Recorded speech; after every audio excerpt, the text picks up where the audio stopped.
Howdy, y'all. Guys, we have the Ted Jones Comedy Show this Saturday night, Christmas Eve, December 24th, 9 p.m., 116 East 16th Street. Check the link in this episode right here and get to that comedy show. Now, without any further interruption, on to the freaking episode. Oh, yeah. Alright, cool. Yeah. Ralph, what's up, buddy? What's up, dude? You don't need to have the Headphones on? but yeah, grab that, dude. Yeah. What's up, bro? Chilling, man. Chilling, dude. Yeah. So you used to have a man bun, man. I had more of a ponytail. It got so long that I had to put it in a bun. That's it. I feel like that's what that was the excuse I made when I just wanted to be like, yeah, it's a ponytail, it's not a man bun.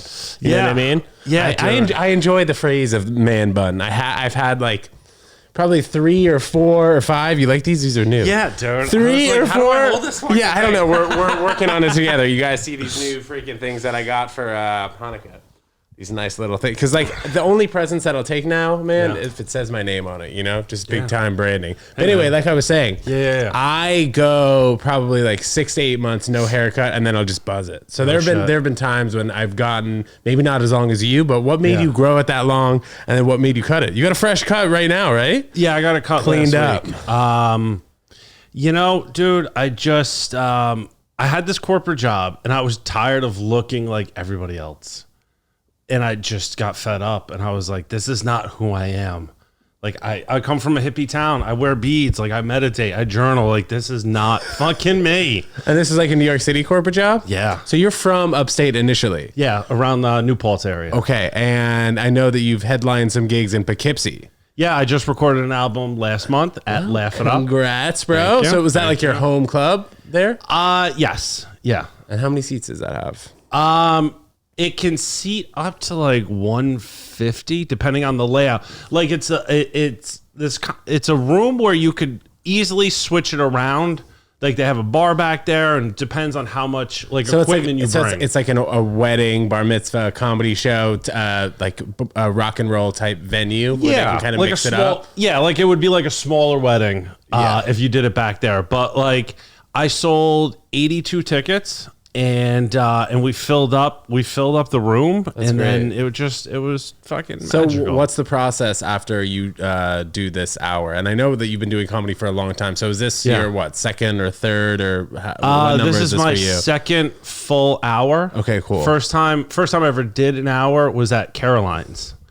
So what was that back in like 2019? 2019. I saw the pictures, the pictures before. Pop it up. We're showing it right here, dude. You with the iPod earphones in. Yeah. That's hilarious. Yeah, this is like dude. right before I think AirPods got hot, right? Yeah. Right, 2019. Dude, I still don't like the cord? I like the cord, man. Dude, a lot of people like the cord. Yeah. I don't know. I feel like I have weird fucking eardrums. Like it just doesn't fit all the way. I don't know. People can get it to fit in there nice and snug, and I'm like, I don't, dude, I've seen that. Do I have four fucking ears? Like, think about like the MMA fighters too with the cauliflower ear. Like they just got to go freaking headphones full like headphones. this, over the ears. I actually prefer that in the wintertime. Like if I'm running around like with like a beanie or just like a Yankee fitted, it legitimately keeps you more warm. It's the best. Yeah. The noise cancellation isn't there as much when you put it over the beanie, but still, it's amazing. Yeah, dude. All right, so getting back to you recording in Poughkeepsie. Yep. So it was the second time I did an hour, and it was just, man,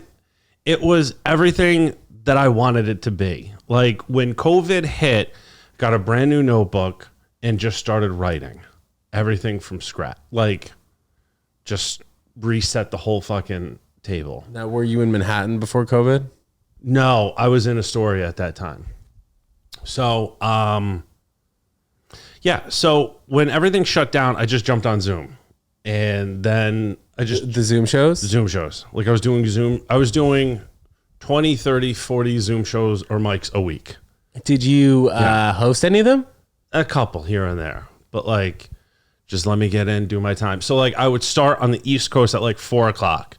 Then I would go East Coast, Midwest, Mountain, California, like West Coast.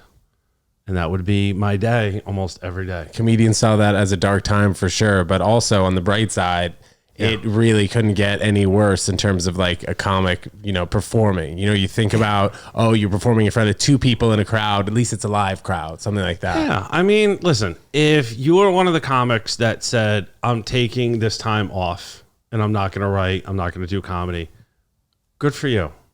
I'm not that type of comic. This is not a hobby for me. Like, I don't want to take time off. I looked at it as, how can I fucking grow and expand and just start testing shit out? Did you grow up in a pretty small town, New Paltz? Yeah, I mean, it's a small town, yeah. What kind of stuff did you do, like, growing up? Sports-wise, shenanigans-wise, class clown-wise? I was actually never the class clown. I was the joker. I was the joker and the talker, but I was never the class clown. Actually, senior year, I got voted teacher's pet. Yeah. All right. But my whole thing was, you got to keep your enemies close. Because, like, I like to get high before school. Like, I like to get high, get my bagel, get coffee. And in high school? Yeah. Damn, bro. But that must have been super risky, smoking nugget before school. Especially in a small town, no? Nah, I didn't care. Damn. Yeah. You never, like, how did you deal with the smell? Because, like, I would buy 2 of the same sweatshirts when I was in high school. Sure. And, like, I'd go out, smoke, and just put on the same sweatshirt, but a different one. Yeah. I was so paranoid. Yeah. Like, dude, I would just go shirtless, smoking, and then put on a different sweatshirt. That's wild. They're like, is that guy going streaking? No, he's going to get high. Yeah. Like, being in New York City, like, I could just run around the block, just do it quick, and then come back to my apartment. But did you have to be pretty sneaky about it? How'd you get away with doing it before school? I didn't care. I just didn't care. Did you do well in high school? Yeah. I had 96. I was like in the top 25 of my class, 96 point something overall grade point average. SATs were good? SATs were awful, but I had 12 academic scholarships.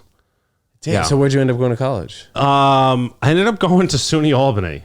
Okay, but like it's a state school, so it probably wasn't super expensive. It was right? more like a financial decision. Yeah. Financial decision, and the fact that I'm an only child. So my father was like, can you not go to California? Yeah. Right. Well, it being a financial decision, I forget what I was just going to ask, particularly around Albany, but like, did you have like a lot of friends that stayed in the immediate neighborhood as well? Area? No, it's kind of hard to say, man. I think people, because it was so long, dude, I'm 41. Yeah. So it's like, you're talking 20 something years ago. Did you have other options though that were like super expensive? College wise? Yeah, I did, but like I had really good scholarships. Like I got academic scholarships to go to UConn. Dude, I went to UConn. Hofstra. Yeah, I literally wanted to go, but I didn't I just wasn't smart enough to understand student loans back then. And I didn't understand, like, I went to school for 8 years. It's a long story. It's wild. I partied my ass off. We got time? That's like Van Wilder shit. Yeah. And you familiar with Van Wilder? Yeah. Great movie. Great movie. So I went to school for 8 years, but I came out less in debt than if I had gone to a 4-year school, which is insane. Like a 4-year private school. Right. So like, well, because you had those scholarships, right? I lost them after my first semester. But because I was at a state school, it was so much cheaper. Like it was half the price of then going to a private school. So how did you lose the scholarship?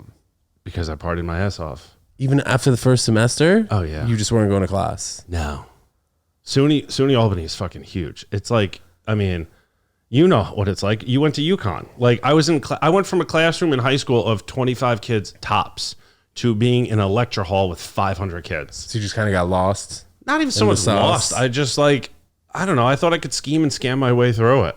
And like, so what was your, go ahead. So I would show up on the first day. I would make friends. And a lot of the kids in my dorm room or in my hall, we all had similar schedules. Yeah. So like we would switch off, like this person goes to that class, this person goes to this class, this person goes to this class. Damn. So we would all show up on the first day. Right? So we would all show up on the first day. Yeah, get the syllabus. And then we would study, do the reading, and then show up for the midterm and the final. But I just didn't want to put in the work. I was like, I don't fucking care. Like my mind was more towards business. Like I just like to hustle and make money. What kind of stuff were you doing in college to make money?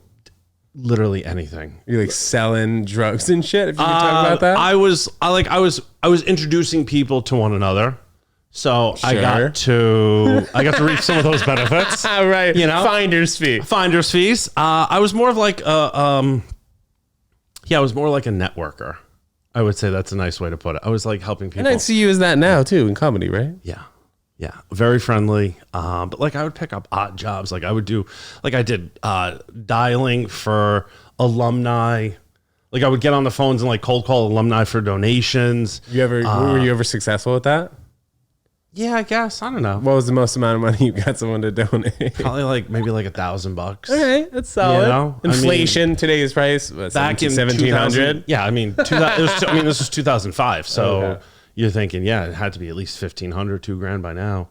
But yeah, man, I was more apt to making money. I never saw college in a classroom that influential for me to learn.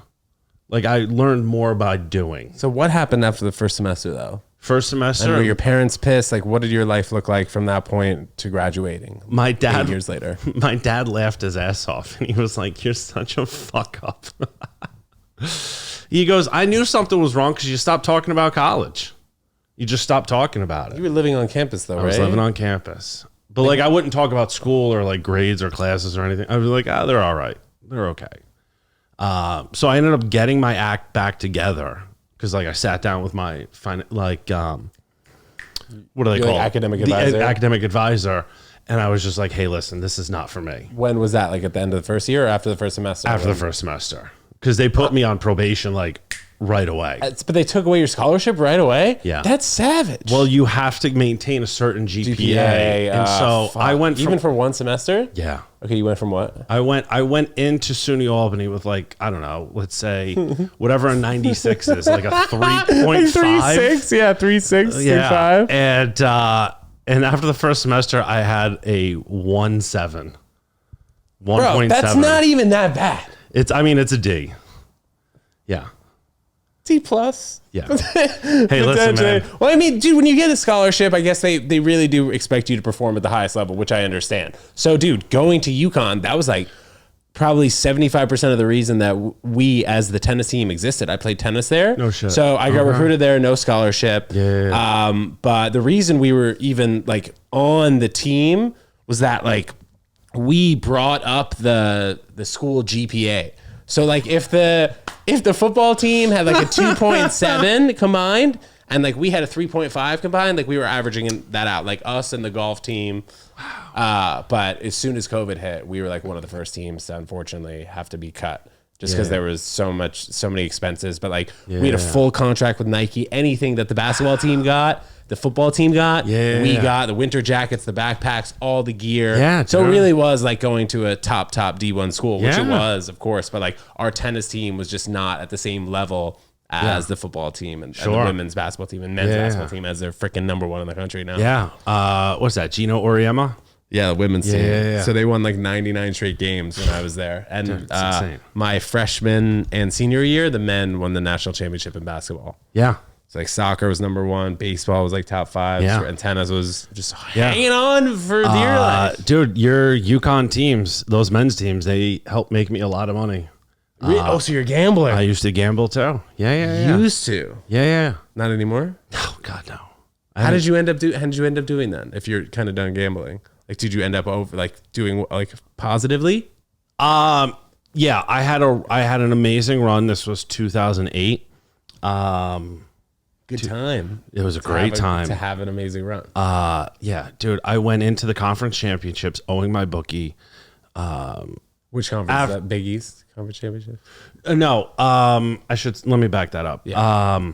I went into like the conference championships, like the division championships. So like Big 10, Big 12, Big East. I went into those games. After those games, owing my bookie like $2,500, $2,000, something like that. Like it was insane.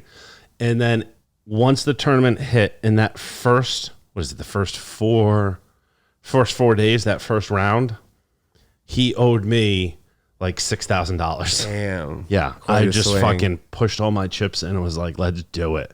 And I was hitting almost every fucking game, dude. And like I would do what's called a reverse. So I would bet the spread and the over under. So you make 4 times the amount of what your initial bet was. But if you lose double the amount. So it's like if you bet if you do $100 reverse, you end up owing like, let's say like if my math is right, like 220. But if you win, you make 400. So why'd you stop? Because I made all this money through the NCAA tournament. It was amazing. So it was 2008. 2008, and then I decided I was like, you know what? Maybe you're just gonna be a handicapper. Just fucking gamble. Like, I didn't like normal jobs. I never liked a shirt and tie. What is a handicapper? Like, you just make bets. Like, you look at the spreads. And you just make money that way? You just make money. Yeah. Like, Why is that called a bet. handicapper? I have no idea. That's just a phrase for it, though. Yeah, like people understand the spread and they set the fucking they set the spreads. Yeah. You know, I guess I wouldn't say handicapper. I was more like, I wanted to be a professional gambler. Yeah. Professional sports How do you feel about all these new apps coming? Are you still going on those and like claiming your $100 on like some of these gambling sites? No, nope, I don't do anything. Good for you, man. Yeah. So you got out clean. Sounds like it. No, I won a bunch of money from the tournament, then tried my hand on the NCAA playoff or the NBA playoffs, and lost $8,000 in like months, like a few months. This is how bad it was. When the Celtics was going to end nicely. When the Celtics won, I'm a big Celtics fan. All right, diehard Celtics fan. Albany, you like the Celtics instead of the Knicks? No, my dad was a big Celtics fan, so I actually hate the Knicks. They're the fucking worst. Not as bad as the Nets, but they're fucking awful. The Boston Celtics won the championship that year. I lost $2,000 on that championship game by it was like fucking 3 points. And my dad called me up and he was so happy. He was like, the Celtics won, the Celtics won. They ain't cover the fucking spread. Yeah, I was like, yeah. Bro, isn't it great? Isn't it crazy how close they are to like calling the spreads, like Vegas and casinos? Yeah. Like even the UConn game the other night, my boy was watching, and they missed the spread by 1. Yeah, you know, and it's like it seems like consistently the casino is able to do that. Yeah, and the casino always wins. Is that the Vegas always the motto wins? Here? Vegas always wins. You ever the house always the wins. house always wins. You ever spend time in Vegas? No. It wouldn't be good for you. My goal is to go. I want to go to Vegas at some point. Do shows out there. To do shows, of course. This year, 2023, I'm going to Vegas to do shows. You heard it here first, bro, on Ted Jones World. Yeah, lit, dude. But also being up in upstate New York, what do they have? A lot of Mohegan Suns and shit up there. You ever go to? Well, that's Connecticut. But they have casinos in like central New York. But I'm not I don't know, when I worked this corporate job, they would do their conferences at Mohegan Sun and at Foxwoods, and it's okay. I don't know, man. It's just not. It's just not as thrilling. Also, you like doing the sports betting. I like the sports betting, and I don't know. I like poker. Poker's fun. It's enjoyable. I like roulette. That's fun. But it's just not my fucking thing. Honestly, dude, I would rather just go outside and burn $20.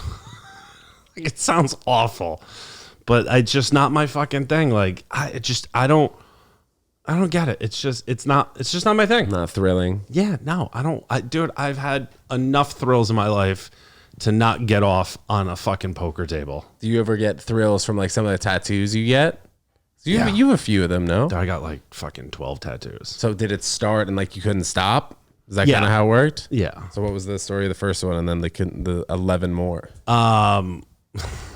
So I was a freshman in college, and shit, was this before the scholarship got revoked or after? No, this was definitely after. No, I went. My girlfriend at the time and her best friend were talking about getting tattoos. They went to Albany also. And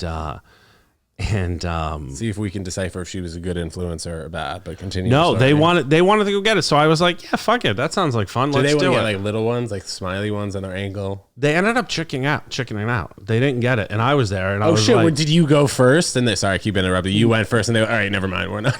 No, we got there and then they were like, nah, I just don't want to do it. But I will tell you, shout out to Jesse Albertini and Jackie Petroni. Shout out, ladies. Because of you two, now I look like a fucking coloring book. It's fucking great though. So I went to get, so I was like, listen, I always had this, I was like one of those dumbass dudes. Like I always just wanted to be, I was like trying to always be the macho guy. Trying to be different. Trying to be the tough guy.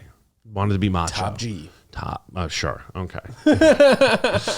Keeping a gangster. And so they chickened out and I was like, well, fuck it. I'm going to get it. I'm going to get tattoos. And so I got these 2 Chinese letters because listen, it was fucking 2001. Okay. Don't crucify me over this. Oh yeah, dude. Those were hot back then. Those were hot back then. And now they're about as hot as a fucking New York City summer. Which is a risk you take with the tattoos, though. Yeah. Right? So I've been in the process over the last few years of getting them covered up. Wait, which ones? The Chinese ones? Chinese letters. Yeah, they're awful. Where are they? They're all on my back. Yeah. Yep. So does it hurt to get rid of them? No, you just get cover up. You just find a new tattoo that covers it up. Oh, and my guy is my tattoo guy, if you guys are looking for a good tattoo artist, Diego Tats, he's on the west side, 40, I think it's 42nd or 40th, past the Port Authority. But dude is fucking money. He used to be an architect in Argentina. So you're in the process of removing it, meaning that you're covering it. Yeah. How much do tattoos kind of cost? I guess it depends on the piece and how long. It depends on the piece. It depends on the piece, but like I've been going to my guy for 10 years. So like I don't pay the normal rates. Do you think it's per hour though, or is it per hour? For him it's per design. Yeah. Because like it can't be per hour, because let's say I'm there for 4 hours. Yeah. For the first hour, we're just shooting the shit and catching up because he's a buddy. I've known him for 10 years. So like I just got this one done. I just got that. Dope. Yeah. So what is that? What is that? I'm doing a zoom in right here. Yeah. So this is just all it's about the universe and let's go. I love that, dude. Yeah. So yeah, man. What is that called? A tattoo. Like you saw it in the book and you were like, all right, that shit is dope. No, I found it on my own. Yeah. Pinterest. Pinterest has got great tattoo ideas. But like I've gotten to the point now where I want my tattoos. Like, I think everybody should get tattoos that mean something to them. Like, everything I have now since that awful, awful time of getting Chinese letters. Do you think everybody should have tattoos, or only if they're inclined to get one? Yeah, I think if you're inclined to get one, it should mean something specific to you. Like, I meditate twice a day. What does that look like for you? What? Meditating twice a day. You know, I do it once in the morning, and then I do it right before I go to bed. I wake up, I clean up, take my vitamins, and then I sit. I got a meditation app. It's called the Chopra app, Deepak Chopra. And so I put on it's like a 20-minute meditation. And then I do that, and it's about 20 minutes. And then I'll go through like some mantras and, you know, just manifesting things. And then I go and journal for another 10 or 20 minutes. And then I start my day. Do you go to the gym at all? Yeah, during lunch. Yep, usually for about an hour. And then it's the same meditating situation at night? Yeah. Let me ask you this. Don't you find that being at the gym kind of is meditative for you? No. It's completely different. Completely different. Meditation is clearing your head, clearing all the blockage, getting to a space where it's just you and you alone out there in the fucking universe. It's funny how for me, man, that does seem to be at the gym. Yeah. No, at the gym, right now at the gym, I'm working through some stuff. And it's like me at the gym, the complete opposite. Like Marilyn Manson, Nirvana, Metallica, like Royce the 5'9". Is that a lot of like deadlifts stuff? What's up? Like deadlifts? No, I don't. You mean just in general when you're listening to that, you're just like, that's I just listen to that at the gym. Right? Yeah, that's just, I got a playlist just for the gym. And that's it. But like for the last, let's see, what's today? The 21st. So I've been on this whole I hired a personal trainer for my birthday. Dope. And he also does nutrition. If you're looking for somebody, hit him up on Instagram. It's Nick Simmons. Yo, you better be getting paid for all these plugs. Listen, man, I'm just trying to pay it forward. Absolutely. Yeah. Like people, freaking said, dude. People have been there over the last month. A lot of people have been there for me that I needed it. And so he was one of the dudes, like I hit him up and I was like, hey, listen, this is what's going on. Are you still taking on clients? And he was like, yep. And so I had to take pictures of what I look like, told him what I wanted to do, and he sent me back a detailed. We're doing it in 2-3 week increments, and then just a list of food that I can eat. And it works out great, dude. But I started on the 1st, and I've lost 13 pounds. That's already. Great. Yeah, I'm shocked when I look in the mirror now. I'm like, that's me. It was 13, like pretty significant for you. Losing this weight now is very significant for me. What was that from? Drinking weight, you think? No, I don't even really drink, dude. No. Do you smoke weed at all? Yeah, every day. Me too. Yeah, I've always been more of a weed guy. Yeah, I'll drink once a month, I say. Yeah, see, 4 to 6 weeks. Dude, I just like to eat, and I like to eat a lot of things that just aren't good for me sometimes. Like, I love beef patties with cheese and hot sauce. I love cannolis. I love croissants. I love warm croissants with fucking Nutella in it. Damn, dude, okay. Yeah. But I don't drink, so in my thinking, I was like, well, fuck it. If I'm not drinking, I'm going to have something delicious. You know? I mean, dude, how great is it to smoke a bone and then just like, I don't know, get a fucking pepperoni and onion and meatball calzone? Like, I'll smoke one and then just get like I'm a vegan, so I'll just get like the Impossible Burger, French fries, same kind of shit. Dude, Impossible Burgers are delicious. Love. Happy you said that. Well said, man. It's fucking great. Yo, black bean burgers, phenomenal. And dude, it's great when you eat, such as like a black bean burger. You can have 4 of them and like you're good. That's a lunch. You know what I mean? I think that's what it is. Like I started to get to the point where I just felt fucking gross. Like you just feel gross, and the thing that got me was, and nobody could tell because you're a taller guy, I'm a taller dude, but like you feel, at least for me, I started to feel like the back fat. Like you feel like the sides, like the love handles, like the roll back here. Yeah. And I was like, and dude, when you'll feel that first, I think is when you put on the underwear and you're like, ooh. Like right out of the shower, you put on your underwear and you're like, yo. Yeah. Fuck. Yo. Yeah. Like, I'll tell you what, man, the coolest part is like I put on my jeans and like I don't have to like suck in my belly. Yeah, dude. To like button it now. I think that, thinking about in terms of like men too, like we'll hold fat like in our kind of our midsection area, women hold in like their legs or whatever. Yeah. But I think that when you were talking about like that first notice in like the lower back, that's probably when guys in general like will start to notice that first, and then the next to come, like if you don't address that situation right there, that 10 to 15 pounds, you'll start to see it at 20 to 25 pounds in your face, and like another 10 pounds, people might start saying something. But I think in general, like you'll notice the first 13 pounds off of you more than maybe I would initially, but then once you get to 25 pounds, then I'm like, oh shit, Ralph, you've been working out. So it's like you first notice all things in general within yourself first before anybody else notices it in the freaking lights, Yeah. What's done in the dark will come to light. Yeah. Yeah. Yeah, dude. It's that's great. You getting a trainer, man. Yeah. It's good. It's fucking wild, man. Bro, so the reason I say about the meditating in the gym, man, is something that like I think growing up and playing so many sports as I did, it was just like it was a release because in the classroom, all the teachers wanted me to take the ADD medicine, which I ended up taking for years, and I hated it because it made me just a mute.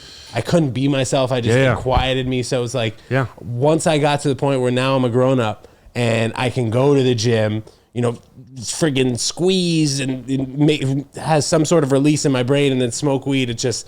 It seems like I just needed to run, play sports, and smoke weed instead of taking some pill from freaking Pfizer or some shit. Dude, I think we're the most medicated country in the entire world.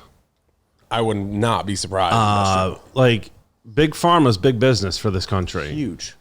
Insurance it's all dude, I think it's all a fucking scam. It's all a fucking scam because we want to medicate rather than actually finding out what's the root cause of this shit. Yeah, because then it's the big fucking fast food businesses, which loop into the pharma business, which loops into the oil, not us having trains. So it's a continuous just circle of capitalism. Dude, when I was going, and I'm still in it, but like when I was really in the beginning going through my shit like a month ago, 5 weeks ago, about 2 weeks into my therapy, I've been in therapy for 5 years, so it's not like I just started. But like 2 weeks after meeting with my therapist, she was like, I think you might need antidepressants. And I was like, nope, no, I don't. We're going to sit in this. We're going to sit in this fucking pain. We're going to sit in these feelings and these emotions, and we're going to figure this shit out. I want to fucking know. I don't want to medicate. I want to understand. And that's, I will never, I used to, so like, I was bad with medication years ago. So in 2000, it's so funny, because 2005, I moved into an apartment and woke up we had been there for 3 days, 4 days. And I woke up to some dude in my bedroom with my laptop. He robbed all my housemates upstairs, robbed all my roommates. When he hit my room and he closed, remember like the old school laptops, when you close them, they would click? Yeah, and they would also make noise maybe. Yeah. Well, the click was what woke me up. And I fought the dude in my apartment for like a half an hour. He started to get away. I caught him on the fucking porch. He turned around, hit me right here, right in my chest, put me back through, right in the sternum, put me back through the glass door. Glass shatters. I have glass in my back. It's fucking 4:30 in the morning, and I gut checked him off the porch into the sidewalk, split my shoulder in half, and then fought him for another 15 minutes until the cops came, barefoot, in fucking Albany. I was on Quail Street, right across from Elberon. I thought you were going to say you were on Quaaludes, but what got to this point? How did this happen? I didn't know what he had. I didn't know what he had. I didn't know what he had stolen. All I knew is that there was somebody that should not have been in my apartment with my shit. And if you take my shit, I'm going to fuck you up. But how did this start though? You were bad with pills? What? Oh, so this was a story. So I dislocated the shoulder. So after I dislocated my shoulder, ripped everything apart. And rather than get surgery then, all they did was just reset my shoulder, and they gave me a prescription. So How old were you at this time, bro? This was 2005. So I was 23. Going to be 24. Did you just graduate from Albany at this point? You were in another Albany apartment? I was in another Albany apartment. After graduating? I didn't graduate at that point yet.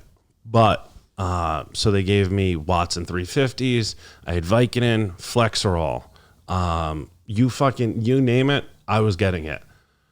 And so I was just taking pills just to medicate, because I had fought him in the street in Albany. So I had no shoes on. I was barefoot. I ripped all the skin off the bottom of my feet, so I couldn't even walk. I couldn't leave. I was in an office chair using my cane, because they gave me a cane at the hospital, as a cane like it was a fucking oar, going around my apartment. Yeah. A year later, I was in, where the fuck was I? I think I was at Jones Beach. Before you get there, sorry, this is just a random robbery. This is just a random robbery. The kid, all right, so the kid had been out for 2 weeks. Of jail. Out of jail. And we're going to put a pin, by the way, and you were at Jones Beach a year later. Go ahead. Yeah. So he had been out for 2 weeks, and it was his second stint. So he had just come out of his second stint of being in jail. When I caught him and fought him and held him till the cops came, that was his third strike. So in New York, 3 strikes and you go to jail for life. Yeah. Oh, robbery? For robbery. Yeah, it gets better. When they caught him, he had, let's see, there was 4 kids upstairs and they had some people over. My roommates. He had 11 different sets of car keys. Cash, drugs that he had stolen from everybody. Yeah, he had everything. So he was going away for life. A week later, I have to go to the district attorney's office to give my statement, because I had to press charges in order to, move this thing along and for insurance. Like, I was a crime victim. New York State was going to be paying my bills, so I had to make a statement. Medical bills. I show up and they're like, there's a little twist to the story. And I was like, fuck. And so I have family that is in law enforcement, and they were like, listen, since this started in your apartment and then went out onto the street into the they were like, you can actually be charged with assault. So when they said there's been a little change of the story, I was like, oh fuck, they're gonna put the bracelets on me. I'm going to fucking jail for assault.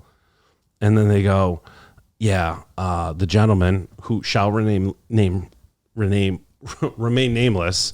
It is a tongue twister. He ended up killing himself in his jail cell that night. They found him. He hung himself with his with his bed sheet. Yeah. That's how I started my 20s. How old was he? He was 22. Yeah. Fucking nuts, dude. All right, let's go to a year forward at Jones Beach.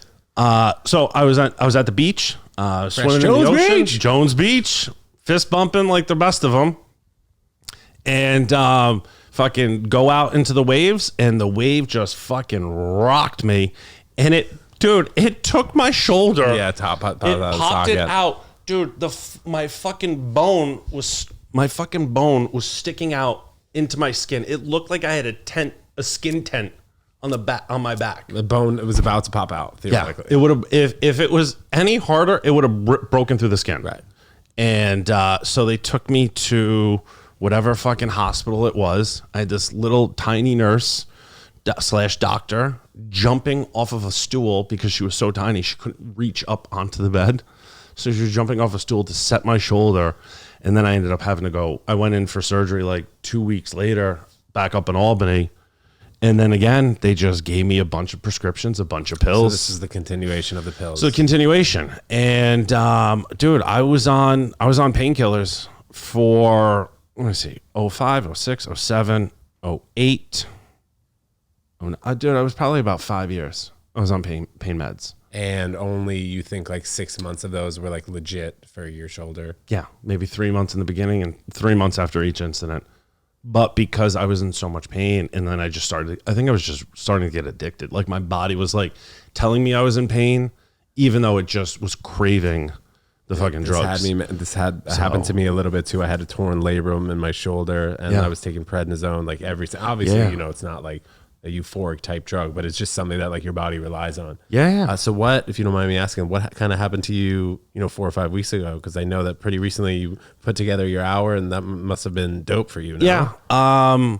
The next night after I recorded my album, I almost died in a car accident. Somebody was parked illegally on the New York State Thruway.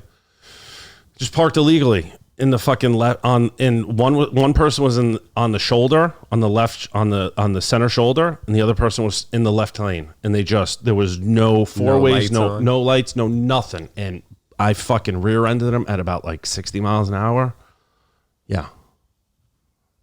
Car was totaled. Dude. I walked away. I wasn't injured, thank God. You wearing your seatbelt? I was wearing my seatbelt. Yeah. Seatbelt saved my life. My Hyundai Tucson saved my life.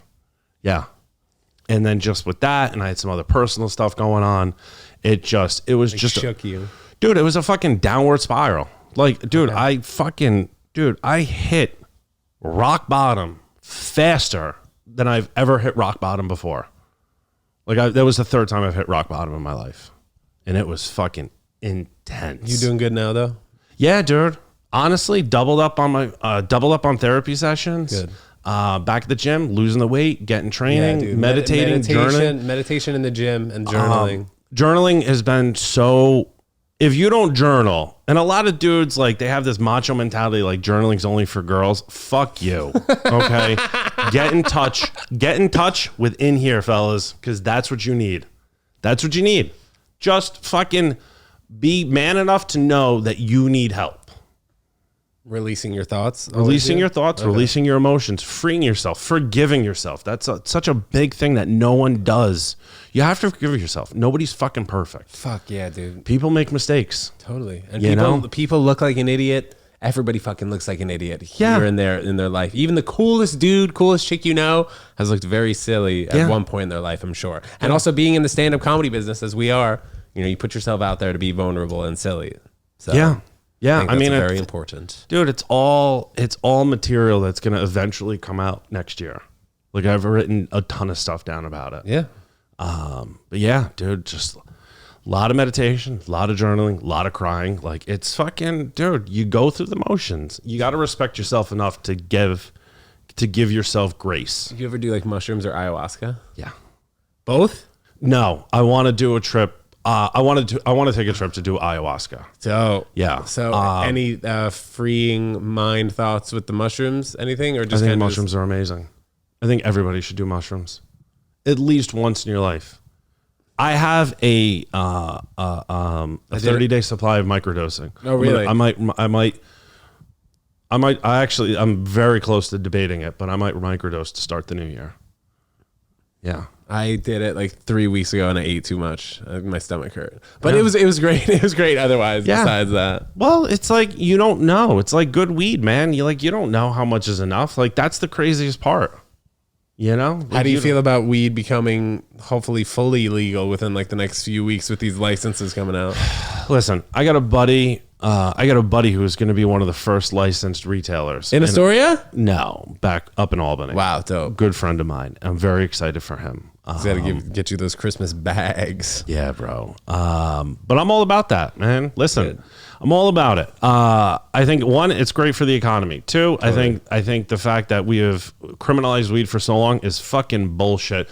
You have politicians whose sons and daughters are strung out on blow and heroin, yet you're gonna victimize. Like, you're gonna tell me that weed is the same classification as heroin? Go fuck yourself. It's insane what we do in this country. But now that we can capitalize on it, I think it's going to be great. I'm happy for the fact of now I'll actually know what you're smoking. Like, well, not even so much what I'm smoking, because I have really good people to get it from.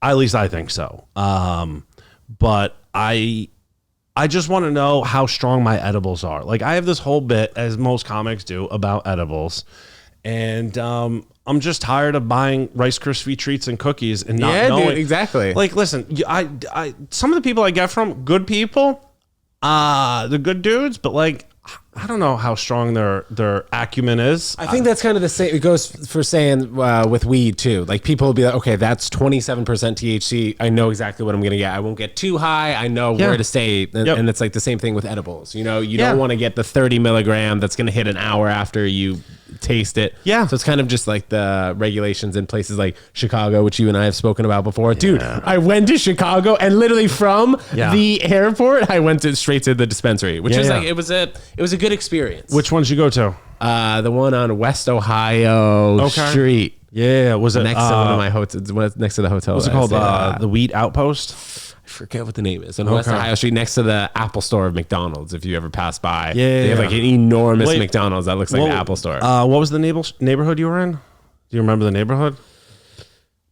Whenever I go, I stay. I stay with my buddy. I stay in Lakeview. So Lakeview. My buddy is on Delaware Avenue. Okay, yeah. East Delaware, close to that, close to like that Rodeo Drive type strip where it was like all those fancy stores. But like that neighborhood apparently is like reasonably priced, but they just have that strip of like Gucci, Chanel, Prada, all that crap. Yo, dude, near the water. Yeah, it's nice over there. It's fucking cold as shit. Dude, I went like the last day I think before it was cold, like a month ago. Yeah, it was. Now it's like no joke. Dude, I went in March and it was fucking awful. March, end of March, it was awful. But yeah, Chicago's amazing. Dude, I went to this, it was the first legit weed dispensary shop that I'd ever been to. In Chicago. And they were like, yeah, if you spend $50, you get 20% off. No, they were like, here, we're going to punch your card and you get a free pen. I went there I was there for 6 days. I went there every fucking day. I was so paranoid coming back to New York because I had 5 pens, 5 cartridges. Oh, you brought it with you? I was like, fuck that. Again, I don't respect authority. Okay. Like I don't care. It's just weed. By the way, did you ever get in trouble for that situation, or like charges got dropped when you after with the suicide? No, I never. Charges got dropped. Everything. Yeah. I mean, I've had my own run-ins with the law outside of that, but like, yeah. What was your worst one? Dude. Worst one is also the funniest one. I had just turned 19. This was I got pulled over January 1st, 2001. New Year's Day. I went out to go see some people to get some weed. And I told this is how long ago it was. Obviously, by the date, you know how long ago it was. But I told my mother, I was like, hey, Ma, there's nothing on TV. I'm going to go to Blockbuster. And she was like, okay, have fun, honey. Valid. Don't come back whenever. And I was like, okay. I came back 7 hours later. She had no fucking clue. I got pulled over. I was speeding on a back road that I never, ever saw a state trooper on. Until you went 60 in the 25. I was doing 43 and a 30. That's not even Which so is bad. not even that bad. And the guy goes, first, and he came up, he was like, I rolled down the window and he goes, how much marijuana have you been smoking tonight, sir? And I was like, well, first off, this is my mother's car, so none. I go, I don't even smoke cigarettes in here. And he goes, okay, license and registration. And I was like, oh, I'm so sorry. I don't have it on me. I was just literally going to Blockbuster. I showed him the video. I was like, I forgot. Sorry. And he goes, okay, no problem. Please step out of the car. Fuck. It's January 1st. This is New Year's Day. I was like, how is this fucking happening?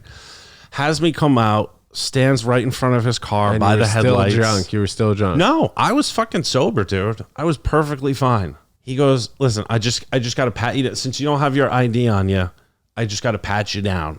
And I was like, okay, fine. Bullshit. So he pats me down. I'd never the run-ins that I had with cops in Albany, they operate so differently up there, because it's a college town. But this was a state trooper in my hometown, and I was like, this is awful.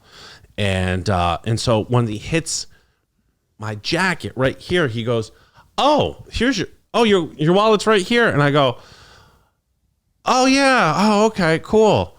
I had a wallet. I had two wallets, one with my real ID and all my stuff, college IDs and all this other stuff. And then I also had another wallet with all my fake IDs and all my fake college IDs. Fake college IDs? Yeah. Yeah, I knew people that worked in the... Bro, I don't think I've ever heard of a fake college ID. Yeah. This is to get into the bar for $5. Yeah, because back in the day, I don't know how it is now, but back in the day, they were like, you have to have a normal ID and then a college ID. Yeah. And so I was like, well, fuck this. And I had all these fake IDs from Jersey. Holy shit. So I knew a dude who worked in the, I don't even know what kind of office, student center, I guess, whatever the fuck it is. But I was just hitting him off with weed and money. And he was slinging fake IDs? He was making me fake IDs. Oh my gosh. Yeah. So how much time did you spend in jail? Just the night. Oh, damn. They ended up bringing me back to my car. So, but the story gets better. So once he finds this out, the actual driver's license was from Jersey. I was from Oakland, New Jersey, and had the hologram and everything.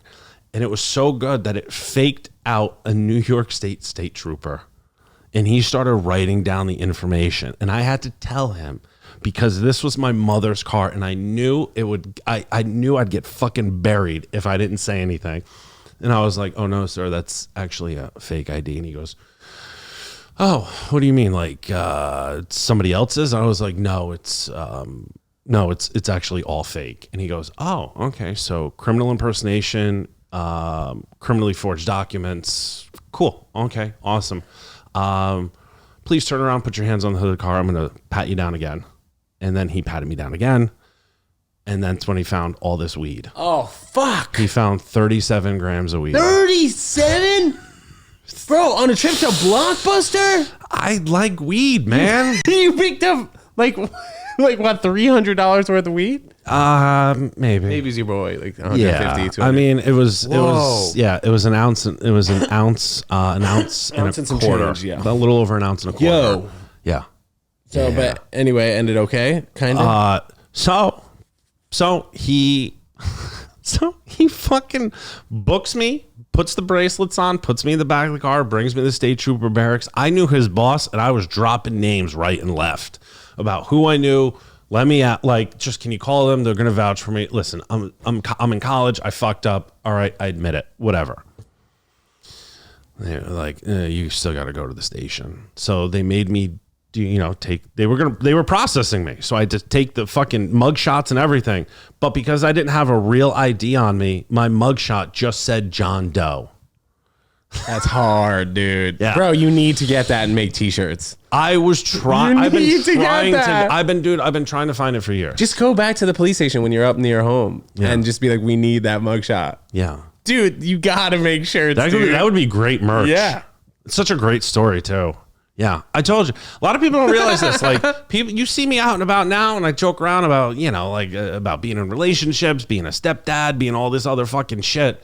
And like, dude, I was a fucking animal. Like, people have no fucking clue how just off the wall. Like, I don't care who thinks that they're tough and they're nuts. Like, I will fucking trump you 10 times over. What was the longest amount of time you spent in jail? Just a night. Just a night. I always found a way to talk my way out of it. Like, I was always good. Like, I always knew somebody, or I knew somebody that knew somebody. Like, I mean, I did time in Putnam County Jail. 2 days. I said I was there for 2 days. But they held me there because I was so drunk when they booked me that the arresting officer, when they were processing me, was like, he goes, "What's your phone number?" And I gave him my cell phone number, and he goes, "What's your house number?" And I was like, who the fuck has a landline? Oh, he meant like house number like 221 or something. Yeah, no, he was like, what's like, this is a cell phone. What's your landline number? And I was like, who the fuck has a landline? Who has a house phone? No, but I agree. Yeah. And then he was like, well, what's your parents' information? I was like, sir, I'm 25 years old. I don't have to give you anything. So you're right, though. What was the issue? He was just being a fucking dick. Yeah, dude. I find that in the hierarchy of police officers, local cops can be tough, sheriffs are always dicks, and state troopers can be either or. Like, I've never had a good run-in with a sheriff, but I've had okay run-ins with state troopers and nothing with local cops. Any issues while you've been in New York City with the law, or not really? No, dude. So since you've been here, cleaned up your shit. Oh, yeah, dude. 25, 26, well, that was those days. I was done. I was done being an animal. What's been the best part about New York? Being the best part of New York? I mean, fucking chasing my dream, dude. You know? Headlining Caroline's. Being in the New York Comedy Festival. Having my own place on the Upper East Side for years. You know, I never had roommates. I'm like you, dude. Like, I had no roommates. I had nothing. I came here. I moved here with maybe $100 in my pocket and just transformed my entire life. Yeah. Ralph, I think that's a great place to end it, bro. Cool. Ralph Anthony, Thank thank you so much for coming on, dude. Thank being you. an open Hell book. yeah. We're going to pop up your Instagram right here, so please tell us what it is. Ralph the Mouth 81. This guy's hilarious, Ralph, and we'll get you on a Ted Jones Comedy Show again soon. Thank you. Absolutely, guys. Thanks Thank so you much for tuning in, and we'll Hell see you yeah. guys next time. Far out. Peace.